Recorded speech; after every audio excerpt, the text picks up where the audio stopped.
Thank you for your kind attention. It's lovely to be here with you all today here at Oxford. My name is Ben Leffel, Sociology Ph.D. student at the, well, actually candidate now, at the University of California, Irvine. I'm here to talk about city diplomacy. This is very apropos of the now, given that you may have heard, and it certainly has been mentioned in the past 24 hours, the great deal that the American president has pulled out of the Paris Climate Accord. We're seeing, well, what I feel to be awakening a sleeping giant at the local level. City diplomacy is something that really has been a result of globalization. We have not seen the eclipse of, we haven't seen cities eclipse the nation state, but cities have increasingly after the 1970s have really come to be the purveyor of global public goods, global common goods, human rights, equality, climate action, and so forth. And this is particularly so if and when the nation state fails to provide on those global public goods. And this isn't the first time this has happened. So let's think back to the 1980s. The Soviet Union and the United States they pushed each other to the brink of nuclear annihilation. And this galvanized at the local level a response of such potency that had not even been seen during the Vietnam War era, in which city governments forced themselves onto the global stage, into the nuclear freeze movement and so forth. And we're going to get a little bit more into that. This movement of cities came to be known as the Municipal Foreign Policy Movement. It had many heroes in it, and perhaps foremost among which was, or one of the foremost people was former Irvine, California Mayor Larry Agran. He came to be known as a leading voice against nuclear proliferation, but he and others like Michael Schuman and Jeff Brugman, they brought to Irvine what was called the Center for Innovative Diplomacy. This was a network of over 6,000 local officials, activists, educators, and so forth across the United States, and it galvanized them on issues of nuclear non-proliferation, environmental activism, divesting from South Africa, human rights in Central America, and so forth. And it communicated with its network, but also told the stories of its network, that is, cities across the United States, and all of the activism and all the municipal foreign policies that they were engaging in through their flagship publication, which was the Bulletin of Municipal Foreign Policy. Now, the problem was that this document, hard copies of which I got from the mayor of Irvine himself, these for the past 3 decades were never digitized. They gathered dust. The history that they contain, lessons, became a forgotten history. But that is until last year, when former Mayor Agran and myself got together. We got all of the hard copies of the bulletin together, and we had them digitized into the California Digital Library. So now anyone with an internet connection anywhere in the world can read the history. They can read the methods of municipal foreign policy that were mastered during the time and why it's important today, empirically, as practitioners, but also theoretical as well. And so that's what I'm going to do today, and how it's relevant to today, given what's happened over the past 48 hours. I think it bears repeating. And what I'm going to do is show you a range of things that are all from these archives. So to give you an idea of the popularity of the Bulletin of Municipal Foreign Policy, this is one particular issue of the bulletin in which a letter of kudos was written in from Bernie Sanders himself. This time he was mayor of Burlington, Vermont, and from that point the bulletin started following Mayor Sanders' exploits. He was very much an effective diplomat. He was courting Soviet mayors in people-to-people diplomacy to show Burlingtonians that the Soviet people were not the monolithic, robotic kind of, image that the American government had been making of them as a result of the arms race and so forth. And he was also sending aid to embattled Central American communities. Before I get into further detail, the question here as an academic is, how do we theorize municipal foreign policy? So a good starting point would be that in one of the issues, they the editors of the Bulletin of Municipal Foreign Policy kind of held up as an exemplar the writings of British-born urban affairs scholar Richard B. Knight. They said, okay, what this guy is saying, this seems to really encompass what's going on with this movement, and they drew from his work Cities in the Global Society, in which he said there's a global, as a result of globalization, there's a global consciousness or global ethic that's being forced onto your average citizen, not just the statesman anymore. And they, as this created new technological and political realities, and thus we saw people at the most local of levels, at the individual level, average citizens, and the mayors and city council members that represented them participating in foreign affairs. Of note, that's Richard B. Knight on the left, and that's me on the right. It just so happens that he is my neighbor in my hometown of Cleveland, Ohio. Small world, I know. That's yet another consequence of globalization, and I digress from there. This brings me to world society theory, and I apologize for the inter-format presentation, but, well, it goes like this. So there are global norms, global universal values, human rights, environmental governance, what have you. The idea in world society theory is that these exogenously construct the identity of the nation state such that we as citizens all around the world, we expect the nation state to enforce those norms.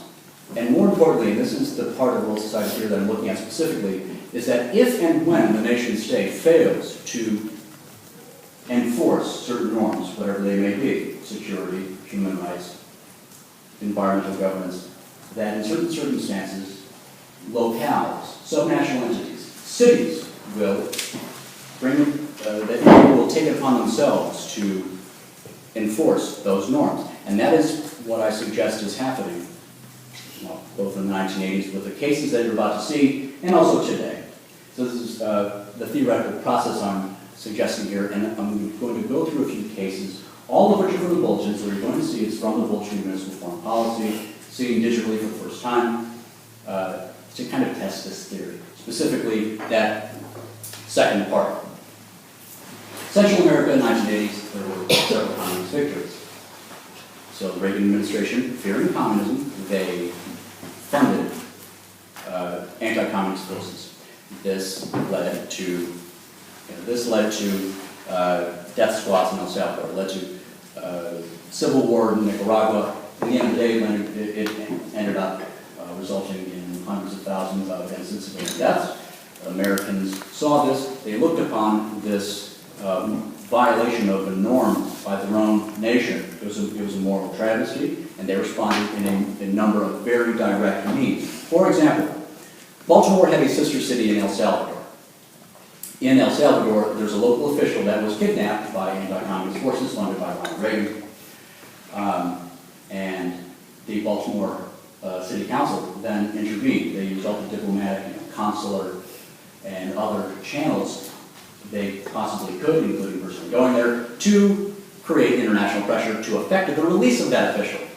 And exactly the same thing happened when the mayor of a Salvadoran city that just happened to be the sister city of Berkeley, California, was kidnapped by anti-communist forces funded by Reagan, so the Berkeley mayor intervened and effected the release of the hostage.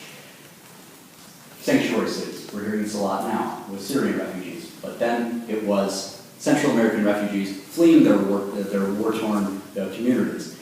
And it was all done under the rubric of a commitment, as you see in that quote, from the mayor of Detroit to human rights. This was a city, and this is an example of one city, and many others are doing the same thing. A city saying, we're taking action under the rubric of a commitment to human rights. That sounds awfully like what a nation does, but then again, per the theory, we see norm enforcement, human rights in this case, from the subnational level up. Thus, in that case, it seems to be a positive confirmation of the world society theory idea that in the event of norm violation, vis-a-vis the nation state, subnational entities will enforce those norms. Nuclear-free zones. Over 2,000 around the world. By 1986, hundreds of which were American cities. In order to protest the arms race, they said, there shall be no nuclear weapons production in our jurisdictions, and that was becoming a nuclear-free zone. This is kind of condensed for purposes of time, but interviews at the time indicate that it was very much, well, we feel that the nation-state's actions with the arms race has relieved us of a certain sense of safety, and thus, in establishing nuclear-free zones in the U.S. and around the world, that was a means by which they could reclaim it, thus enforcing the moment of safety. Apartheid. The Reagan administration and U.S. Congress basically gave South Africa, which was implementing the racist system of apartheid for many decades up to that point, a slap on the wrist. They didn't really take a hard line on corporations, so cities did. Over 100 cities used selective purchasing, created blacklists of companies that were doing business with South Africa to, by the end of the 1980s, to divest over 20 billion US dollars. That was a way to create pressure that the federal government wasn't bothering doing. It was creating real economic stress. And it was so, I'm not saying that this ended apartheid. That was national level processes. However, it was so successful in creating pressure that when Nelson Mandela was released, he marched alongside American mayors and others, including LA Mayor Conrad at the time. There's a picture I have there, it's not here. To continue that movement of divestment. Again, this is all done for the purpose of, in this case, using one's participation in the market to make a moral statement, or in how I might term it, making a moral statement with the almighty dollar.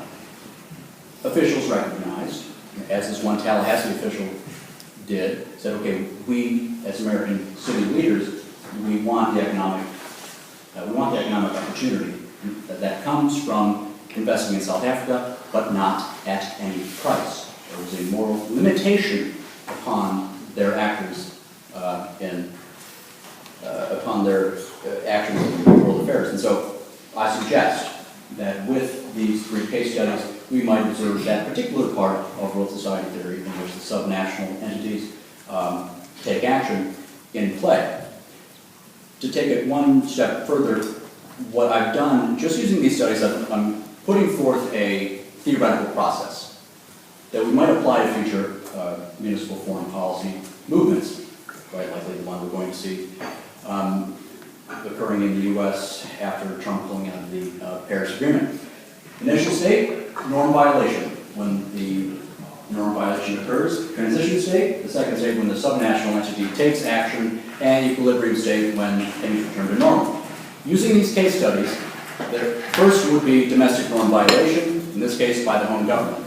The American government was engaging in the arms race, and because of the safety norm violation, local councils responded by using zoning, nuclear-free zone. They could do, that's what they could do. Norm violation abroad. Well, the U.S. government was the norm violator in the case of Central America, so home government, and in the case of apartheid South Africa, the norm violation was occurring abroad by a foreign government in South Africa. So what we saw was done was this, okay, this is an older version of the presentation, but in Central America, aid was sent, financial, material, everything from sewing machines to school buses. Hostages were released vis-a-vis intervention and negotiation. The same thing was done in South Africa by American cities. I couldn't fit it for time purposes into the presentation, but sanctions were also used. American cities divesting from South Africa was quite, by definition, I think, economic sanctions. Each of these had the effect of raising the costs for the perpetrators of the norm violation, of creating pressure, of, in certain circumstances, alleviating suffering where possible.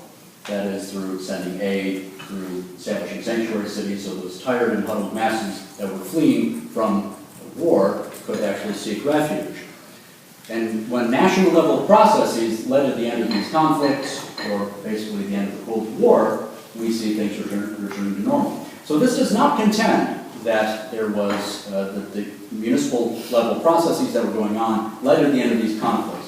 Perhaps in the future they may, But in this case, this is just one step towards a theoretical process in which, when we reach the end, we can expect that those actions during the transitional state do no longer take place. In the future, it may take a different form, but with that, I think it's going to be used for future municipal foreign policy movements. Here is the link to the new archive of the Municipal Foreign Policy Bulletin. I encourage you to all go, and thank you very much for your kind attention.